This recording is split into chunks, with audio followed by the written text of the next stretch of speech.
Hey kids, welcome to Conscious Embodiment, Astrology and Dreams with Dr. Michael Lennox. I am your host for Conscious Embodiment, Dr. Michael Lennox, here as always with producer Zoe. Hey there. Wormhole alert, wormhole alert. We are in between eclipses and the energy is pretty intense. Okay. Everything is a little bit amplified during eclipse season. That's one thing for sure, right? Everything gets a little bit more vibrant, a little bit more intense. The changes that we go through are more profound and deep. The day-to-day energy is just slightly, amped up. So we're in the middle of that as we start this week. But the really big news of this week, which is the 22nd through the 28th of November, is the fact that we have changed mansions. The sun yesterday moved out of Scorpio and into Sagittarius. All right. I know a lot of Sagittarius. Do you? People who are Yeah, a born lot with of sun in Sagittarius folks. Mm-hmm. Well, it's a very big energetic shift when we move out of the intensity of Scorpio and into the sort of stimulation of the Sagittarius Mansion. It's kind of an interesting liminal space, the Sagittarius Mansion, because we're sort of in between the vibrance of that harvest time, where in Scorpio Mansion, we're in consideration of the light getting dimmer. Mm-hmm. And then when we get into midwinter in the Capricorn Mansion, then we're really in the consciousness of the darkest time of the year as we move towards that solstice. So Sagittarius Mansion is that liminal space in between the shifting towards the dark and the deepest winter to come. Sag is a mutable fire sign, which means it is both activating in the sense of fire is movement energy, but it's mutable. The quality of the energy in Sagittarius is fluid, flexible, easy to shift and change. This is an alternative to a fixed sign, right? Right, exactly. Or Okay, a cardinal sign. The cardinal signs are the ones that move things by initiating energy. Start up consciousness is cardinal. The fixed signs are the grounded, stable, and immovable energies, which we need for solidity and structure. And without the mutable signs, we would not understand how to be fluid in our response to life. And then when you add the distinction of this particular mutable sign, that it's fiery, that's what gives it the sort of activation, stimulation sensibility. And then you add to that mix that Sagittarius is the sign ruled by Jupiter, the planet of all expansion, abundance, and good fortune. And you have a really sort of nice mansion to move through. So Sagittarius is the energy of travel, expansion of all sorts, learning and growing. Your spiritual seeking is a Sagittarius Jupiter thing as well. We go to the avatar. The avatar of Sagittarius is the archer. And in this equation, you're the archer, and the arrows are all the different things you want to do and try and experiment with. So it's a great mansion to be in anything that is stimulating, anything that increases your knowledge and wisdom. Anything that sort of moves you out and about in the world, that allows you to explore things that are new and that teach you. It's a very vibrant mansion. And it's a big sea change energetically from moving out of Scorpio, where we were so focused on change and transformation and shadow material. For some of y'all, it will be a welcome shift. And by the time you're listening to this podcast, that shift is about 24 hours old. This goes through December, right? Sagittarius season? Yeah, Sagittarius season goes from around this third week in November through the third week in December. It's always that third week of every calendar month that the sun shifts signs. Yeah, I love Sagittarius season. I remember having a reading with you exactly a year ago in December and being like, wow, I always break up in December and I always like make big move decisions in December. And you were like, yeah, Sagittarius season. So I'm so excited. Like, what's to come next month? I don't know. I love it. Listen, that's the way to approach this season, because truly it's a period of time where our conscious awareness, the sun, is focused on what's possible. Yeah. And we know that anything's possible. Everything's possible. That's the nature of this mansion.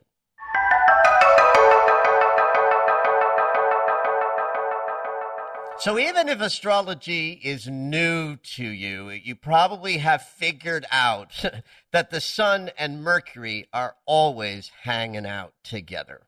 In fact, the sun and the Mercury can't be any further apart than about 18 degrees in either direction. And that's because from our perspective on Earth, if we look at the sun, we're also seeing Mercury, the closest planet, spinning around the sun. So from our relative perspective, conscious awareness, the sun, and our thinking mechanism are pretty closely related. So it's not unusual for the sun to change signs and Mercury to follow suit. And in this case, it happens within 2 days. So the sun changed sign yesterday on the 21st. Wednesday, the 24th of this week, Mercury is going to move into Sagittarius as well. There's two major things to talk about with Mercury and Sagittarius. One is just the experience of communication over the next 2.5 weeks will be reflecting Mercury in this sign of great mental stimulation. The problem there is that this is not a sign Mercury is comfortable in. It's a sign of his detriment. And the sort of way to express this sort of in that way that we like to anthropomorphize a planet to have a sort of richer understanding of it. Mercury is about details and data and communicating those things. And Sagittarius is an energy where there's just such an enormous, amount of ideas. Mercury can't keep up, so he's in his detriment in this sign. It'd be kind of like saying, have you ever had the experience, Zoe, where it's like you knew what you wanted to say, but you were so excited about it all, the words just couldn't come out of your mouth articulately? Yeah, I've had that experience. Yeah, well, that's going to be the entire process of 2.5 weeks of Mercury and Sagittarius. So just understand, you might be a little more scattered in your thinking and communication. There might be wonderful ideas dropping in right, left, and center, but there might be so many of them you have trouble picking and choosing what's exciting to focus on. And that experience of having sort of so much to say, you trip over yourself. That's a hallmark of communication over the next 2.5 weeks. But really what's kind of important this week about communication and Mercury having changed signs around the same time as the sun, the two of them, the sun and Mercury, are actually meeting up on Sunday. So on the 28th of November, our conscious awareness and our thinking mechanism get a little bit of an alignment. Now, this is important because our conscious awareness and our thinking are not the same thing. And the better people understand this, the better life you can have. Meaning, you have thoughts, but you are not your thoughts. You are not what you think. You are who you are. It's the sort of I am that I am. That's the sun. I think and express based on the I am that I am is a Mercury consciousness. So when the sun and Mercury line up, That's a moment where we have a more integrated sense of who we are and how we express ourselves. This conjunction happens in every Mercury retrograde cycle. In fact, right smack dab at the midpoint, halfway through. We call that the inferior conjunction of the Sun and Mercury because the Sun is in front, or rather, Mercury is in between us and the Sun. But Mercury and the Sun come together in what's called Mercury's free and clear cycle, which we are in, where there are no retrogrades in sight from the planet of thought. So projects and conversations can move forward without the guaranteed delays and breakdowns that a Mercury retrograde might offer. And so when Mercury and the Sun come together when he's retrograde, it's really important to be paying attention because Mercury's in unconscious territory and you won't want to miss the information that is available. When I say the information that's available, I'm talking about ideas, thoughts, conversations that help you feel more aligned with who you are and where you're going. So, not as important because Mercury's not retrograde, but still a moment where our sense of who we are and how we communicate about that are getting an alignment. And so there might be information in strange and unusual ways because Mercury is a trickster archetype, and sometimes the best notions aren't the ones that come directly, but the ones that come sideways or through circumstances that were unexpected or synchronicities that seem to be informing you of something. So you want to be paying a lot of attention to the sideways things that come up in your interactions as this week progresses, especially on Thursday. You just might get a download or two that helps you understand your sense of self and where you're heading.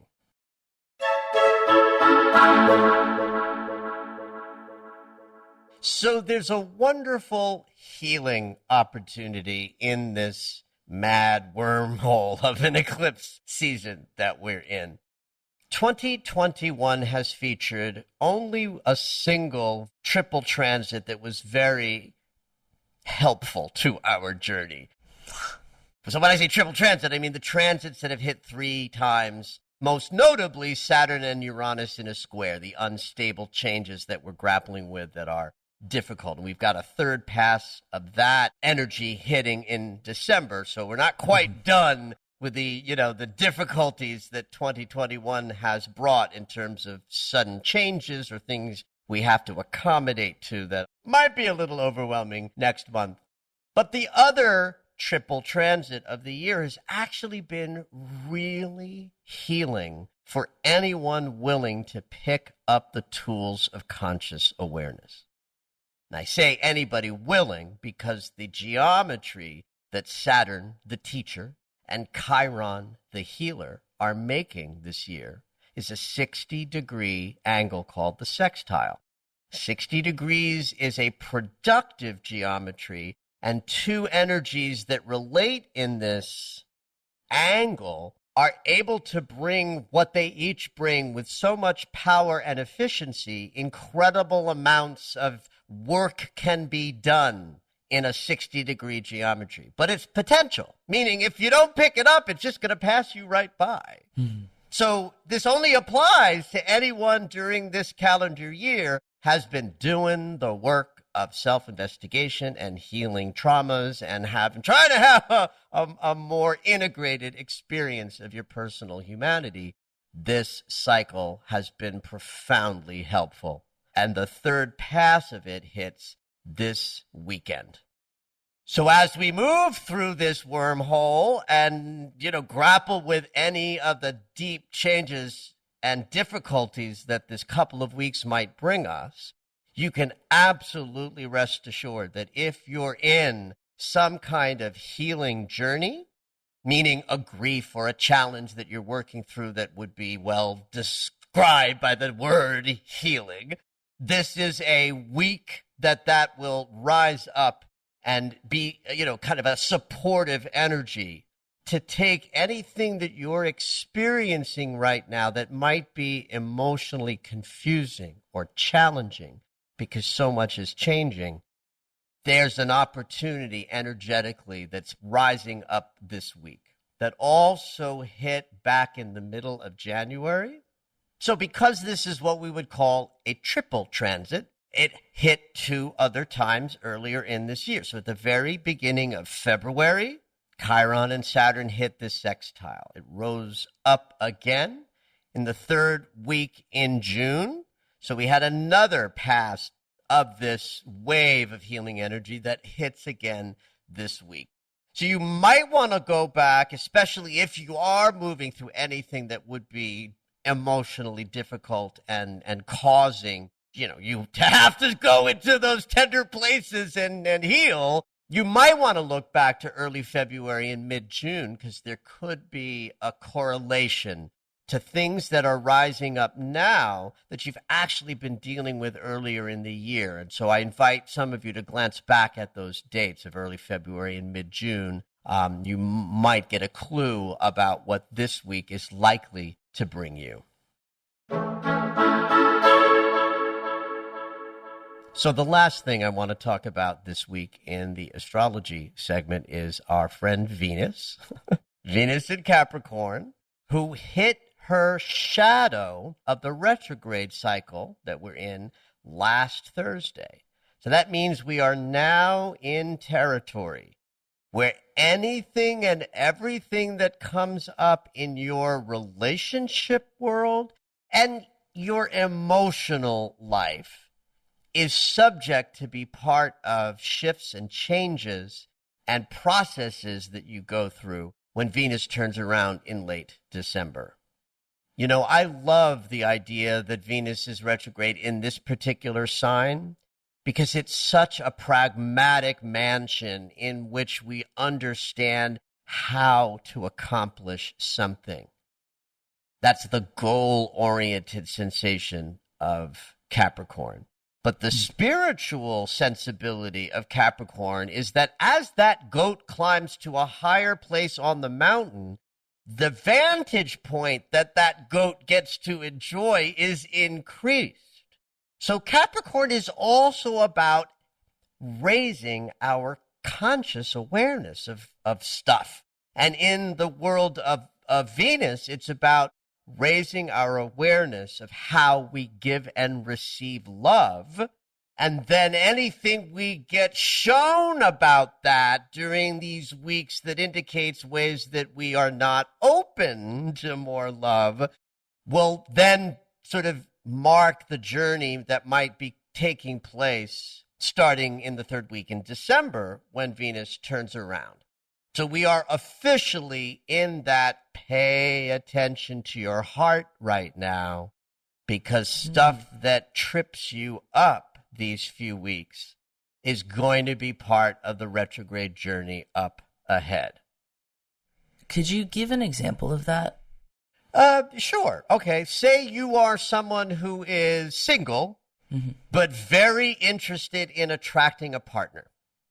So you might be someone who has conversations about that with your friends and loved ones. You might be someone who has dreams occasionally that speak to that desire. You might have days where you are in great, confident anticipation of the possibility, or conversely, days where you're filled with dread and doubt that you will never find your love. Okay? So just right there. That's so sad. Well, but here's the benefit. During the retrograde shadow, you want to be paying attention to something like that coming up. So you want an example? Got it. All right, it's a Friday, and you're miserable about being single, and you have a conversation with your bestie, and something happens in that conversation that wakes you up to something you hadn't known you were resisting about your own desires. That's an issue that's going to come up in the retrograde. Got it. I, of course, am going to be talking about Venus every week in the podcast because it's a powerful, important cycle. I'm personally excited by it because who doesn't want more love in their lives? There's also some depth to the process because of the triple transits that are part of Venus's retrograde. So because she's going retrograde, any major hits she makes with other planets are going to happen 3 times in total. And the 2 big ones of this cycle are a sextile with Neptune and a conjunction with Pluto. So what that means is, let's start with the conjunction to Pluto, because when we get to when Venus turns around, she conjuncts Pluto as she's getting ready to turn around and go into unconscious territory. So again, I'll talk a lot about this in December, but it's so juicy that the planet of love, wanting to go on a journey to open herself up to more love, is first going to meet with the Lord of the underworld. And the exchange there is going to be something like, how deep are you willing to go? Because that's what Pluto does. And then a sextile, 60-degree potential with Neptune, which is our spiritual connection, is like, how much do you want to let God into your love experience? So you put all this together, Venus in the sign of Capricorn that helps us raise our conscious awareness and climb to a higher vantage point in what we're available for, bringing the potential transformative power of Pluto into the mix, adding the dimension of spiritual expansion and guidance. And this is going to be a juicy Venus retrograde for everybody. And there is a little cycle this week that she's going to make with the north node of the moon, the future direction that we're all moving in. That's an agitation, a sesqui square. This is a minor piece of geometry as part of the Venus retrograde. I might not even talk about this in some settings, but it does hit this week, and it is an agitation, which means during this week, some of you will be made aware of something about how you relate to others intimately that isn't quite working or isn't in alignment with your true purpose. So that's what you want to be looking for this week in a very loose way. Don't get too dogged about it.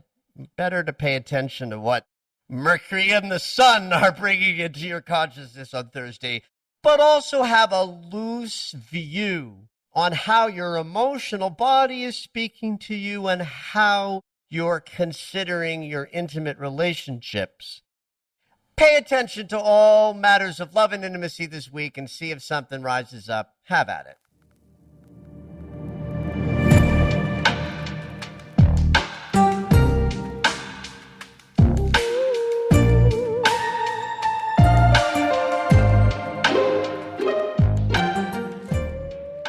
All right, it's dream segment time. Every week, Dr. Michael will interpret dreams that are sent in via email or take a live caller. If you would like your dream interpreted on the podcast, you can go ahead and email us at dreams@michaellennox.com. Hopefully your dream will make it onto the show.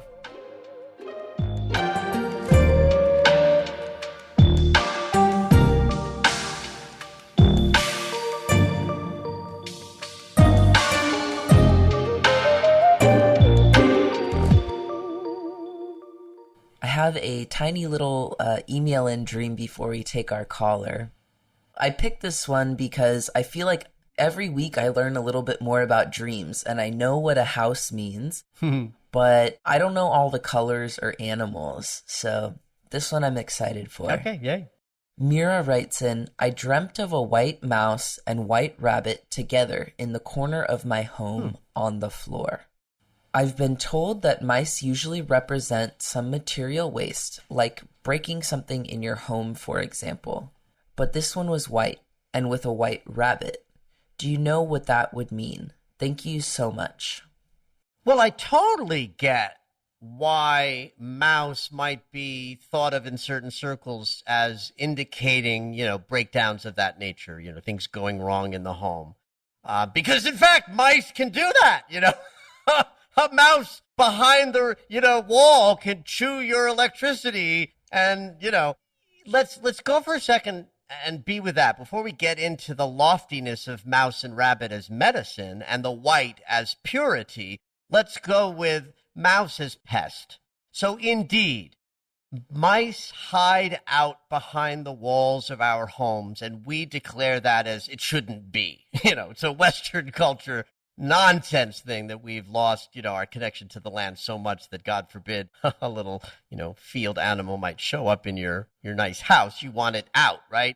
So that perspective of mice as something that is hidden from your view, but there, kind of represents the hidden thoughts you might have or the things behind the scenes within your consciousness that when you see them bother you, right? So the mouse runs across your bedroom in waking life and you're like, God damn it, there's a mouse. I don't like that. Full freak out. So now go to interpreting the mouse as a thought you're having or an idea inside of you that's typically hidden by virtue of being out of sight behind the walls, but that when you become made aware of it, you identify it as not desired. So there is the element of mouse in dream as connected to the awareness of yucky thoughts or ideas that are typically hidden. But if you look at like animal medicine, and where we sort of say, well, what's the gift of this animal? Mouse medicine is all about like details and excitement at the little things and being aware of all of the details of something, right? So there's positive medicine with mouse present. And the whiteness of the mouse in the dream lifts that up as well. White is the color that absorbs all colors of the spectrum. So we think of white as the color of spiritual connection, or purity, or perfection, if you will. So the whiteness of the mouse takes any thought of this as a symbol of something difficult or unwanted or breaking down and lifts it up. Rabbit is all about luck and good fortune in the world of medicine. So you've got these beautiful pieces of elevated consciousness about attention to detail and the presence of good fortune as like a cornerstone of the self.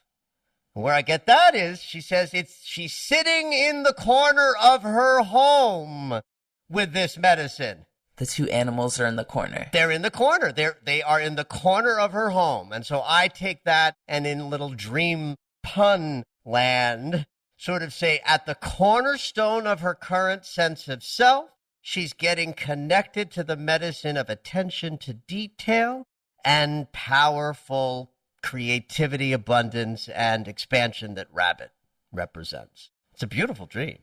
I like that, rabbit as creativity. Well, what's important here, Zoe, is that it's not like I'm right and they're wrong. It's right. That if you can ascribe any interpretation to a symbol and you have a dream and your temptation is to go towards the negative and the fearful, you're missing out at the aspirational and the expansive.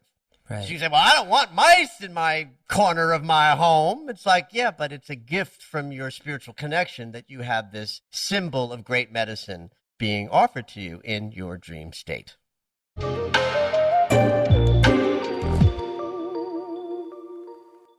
We have Karen calling in today. Hey, Karen, welcome to the show. What you dreaming? Hi, thank you. I'm happy to be here. I've been having just a reoccurring dream. It's really odd. Love that. I am going to a theater with a date that's very well dressed, very well mannered. I don't really know who this person is, but it's like I belong there, but it's someplace I've never been, and it just occurs randomly for the past year. And I was like, why did I have that dream again? And it's just there. I know it's a theater and there's other people around, and it feels like it's my theater, like I belong there, but it's someplace I've never been. And the man is somebody that I don't know. He's very well dressed, very well mannered. We're very happy. So it's just odd. Wow, this is actually a little peculiar. So, how often would you say this coming up, this dream? Not every day, but just randomly, like maybe once a month. It's just a Okay, couple got it. times a Thanks. month. Couple times a month, got it. And about for how long? About a year. Yep. I think I think about a year. Okay, wow. Interesting. Like this is, golly. Yeah, we haven't Let's see had where one we like go this with this, before. right? Like, yeah. Listen, sometimes I already like know the dream and feel the dream as I'm hearing it. That's just sort of how my gift works. And this is such a tiny little snippet of an image. It's like, what? Right. What? There's barely a story here, Right. and yet it's recurring, which means your psyche is trying to convey something to you. And the first thing that pops up for me is that it's a theater, which means you're going to see some kind of like a performance art, right? Yes. So life is like theater or performance art, or, I think that in the symbolism of we're going to a theater, I suspect that you're in some kind of a consideration about how you want to perceive like the chaotic world we're living in. Okay. That's something that strikes me, that certainly in this day and age of like 2020 and what that did to the planet in terms of changing the dynamic and opening, people's perceptions up to the sort of craziness of the world. That craziness of the world could be thought of as like a play or an act or a theater experience, like symbolically. Okay. Right? So that you're going to have a perception of an experience that's representing life. That's what we do in a theater. So it's like, I'm trying to think of like, well, what could the theater mean in terms of you having a recurring dream? And the only place I initially go is trying to make sense of life on life's terms at this moment. Would be a little bit like saying, oh my God, I'm watching the theater or the movie of life and it's crazy, right? So Right. that's where I'm going with the symbol of theater. Okay. Perception moment of life in a tangible, understandable way. Like, why do we go to the theater? We go to the theater to be moved, to be touched, to learn a little bit about who we are, to see our humanity reflected back to us through story and narrative. Like, that's why we go to the theater, right?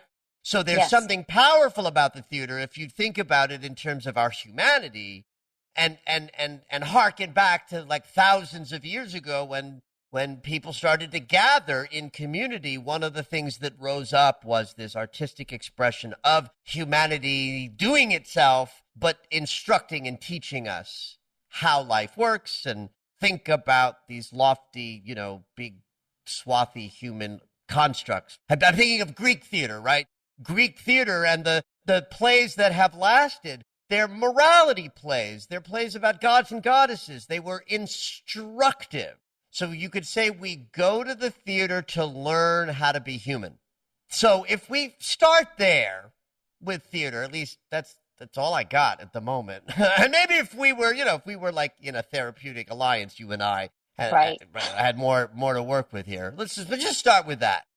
So the fact that you belong there is what really jumps out at me as the juice of the dream. Even more than that you're at the theater or that you're there with a date is that you feel this sense of belonging. So if I go to a kind of place of like, the world's gone crazy, theater teaches us how to be in the crazy world.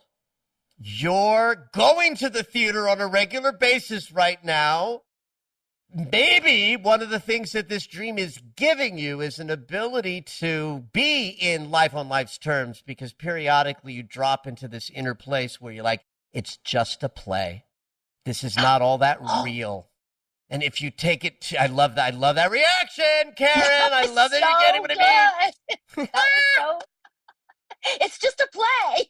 It's just a play. And if we live it so attached, we suffer. But if we live it like we're watching something unfold that is moving us, it's touching us, we're engaged with it, but there's enough of a distance that we're in it but not of it. That's the power of the theater. And you're checking in with this on a regular basis to sort of increase that perspective inside you.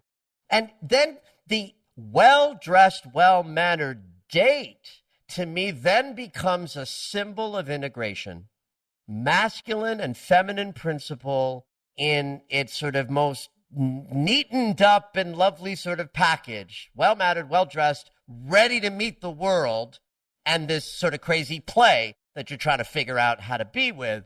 The presence of the date is this full sort of integration experience. If I'm dancing with this anima-animus thing that Jung postulated, because we're living in a world where gender is becoming much more complex and fluid. And in Jung's day, there was no such thing as gender diversity. There were men and there were women, and that was it.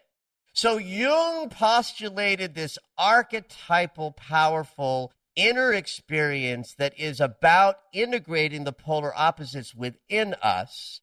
And because his day, men were men and women were women, he created that this archetype, which he termed the anima or the animus, was the contrasexual inner archetype responsible for helping you integrate fully the opposite polarities of your psyche. So if you're a woman, you have an animus, a male inner archetypal figure. And Jung said that in dreams, you know you're with the animus when there's a male figure that plays a prominent role that you do not know from your waking life. It could be an animus dream. And so the contrasexual archetype sort of stands at the doorway of your soul and says, come this way, move towards the shadow, come where I'm standing, and that's how you will integrate, right? So I don't know where to be with this principle, because I'll tell you that in the last 5 years or so, every time I hear an animus or anima dream, 5 years and before ago, and I'm making up 5 years, I don't know when this happened, but a bunch of years ago, it'd be like, oh, this is an anima dream or an animus dream. Let me teach you about that. And today, every time I want to talk about the anima and the animus, I think, this is old fucking stuff. Like, this is archaic. But outside of that archaic thing of do we all have to have a contrasexual inner archetype? I don't think we do. But this dream is clearly representing that you, as a woman, have with you this figure. Because it's a dream figure, then he's part of you. And it's a date, so there's a kind of an equalness to you, right? You're both well-dressed, you're both well-mannered, right? If he's well-dressed and he's well-mannered, ipso facto, you probably are too, right? Yes. So that idea of the dating in the dream, to me, is a consideration of integration, wholeness, and integrity of your psyche. Interesting. Dropping in every once in a while to remind yourself that the life gone mad on the planet Earth right now is just a play. We must go and watch it and participate. The best way to do so is to be fully moved and able to, interact with the experience, but not so much that you suffer. That's so interesting. It would be interesting to see what happens as a result of you sharing this dream. And if you took it even further, like, I would invite you to go do a little drawing of the dream. Draw a picture of you and this well-dressed man at the theater. Stick figure's fine. You know what I mean? It's an act of creative expression that signals to your unconscious that you're paying attention to the dream. Sometimes when a dream image recurs and recurs and recurs and recurs, it's like the unconscious is waiting for you to respond. So it just keeps giving you the same image over and over again. It's kind of like I talk about this in my first book, Dream Site. It's like a knock-knock joke. Only you haven't said who's there yet. Who's there? So your unconscious keeps saying, knock, knock, dream about the theater, knock, knock, dream about the theater, knock, knock, dream about the theater. And today marks your first moment of saying, who's there? Who's there? So now perhaps your unconscious might throw you a different dream or something shifting in the recurring dream, because you're now engaging with your unconscious about whatever the message is that you might be, might be available for you in this dream, or there just might be more to be revealed. So I would encourage you to think about this a little bit more deeply and then do that creative piece around it and see what happens. I will. Thank you. Very, very fun. Thank you so much for coming on. I love this dream. I loved it because it actually gave me pause for a moment where it's like, I don't know that I know what I'm going to say. And that's very fun and exciting when that happens. So you are so fun. Thank you for having me. It's been fun. Yay. So glad. Thank you for listening to Conscious Embodiment, Astrology and Dreams with Dr. Michael Lennox. You can find us on Apple Music, the iHeartRadio app, and anywhere you find your favorite shows. Head on over to michaellennox.com for information on astrology readings, the Daily Astro Alert subscription, upcoming classes, and to join the mailing list.